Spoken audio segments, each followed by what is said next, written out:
Good morning. Ngasi thangja numit ko thangja numit ki card ki message hai pete ing minera se ado thangja numit ko thangja numit ki numbers ai na hara ga number se 93 lere ado ga color da na black ne purple ne ko ani shi manung sida ama use to be ko ado thangja se na chak thong bada ke no ma sum hapo kai na ga have asa thau gumba ke gumba dumai tor ka tang drop ama ke ma dumai na happy be ko ke no numit se ko ado sai gi ado na tra ga thoiding amu ba kai le na ko hadi maru ama ani dumai na ko na chak thong ba ko pada adum ba oira shwai ko hapa ado sai gi purnima su oire ko hadi purnima se ngarang su haipet ngasi su haipet ne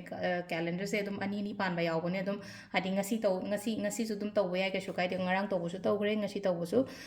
purnima gi manifestation oiro aduga any kind of ritual gumba kai gumba ne ko taw bi be ai ko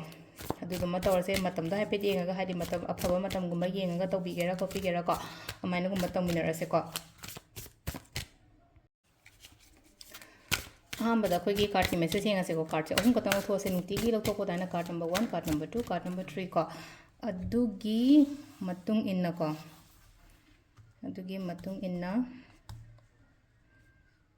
ꯌꯦꯡꯉꯁꯦꯀꯣ number 1 number 2 number 3 ꯀꯣ first card second card third card ko se yenga so hari first card khan bang yenga se ko first card ki oina ngasi se ngasi gi oina ko hari fruitful di oigani ko aina tawri ba thabak se ma hei di chaga ni basida ko adubu khitang leina ko khatang tappa khatang ne aduga profitable su oigani profit su leigani result su lakani aduga kaino su lakani ko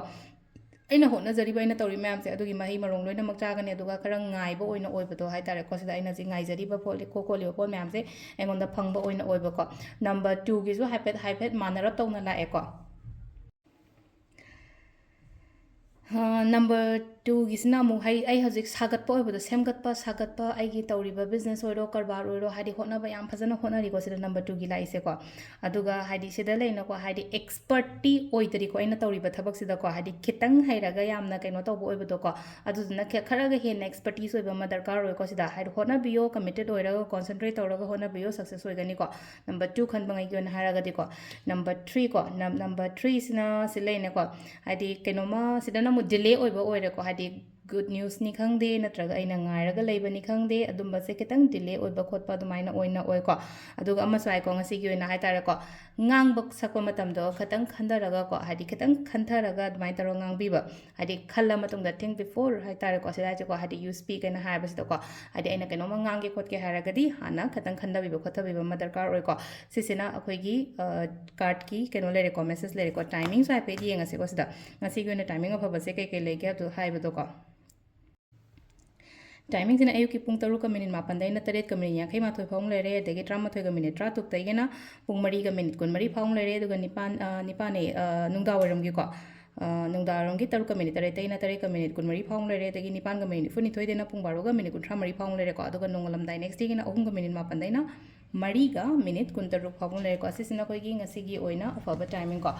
ado aina ngasai mang sai jagre ko hadi purnima oibanina hadi phajana keno tobiro ko Purnima gi lai khorambo oiro aduga any kind of ritual or manifestation pukning jangna thawai yauna thajana tawbiyo ko ngasi tawgadaba ngai se hadi thajaba sine khwai maru hadi keno ma taw matamda thajaragadi mai pae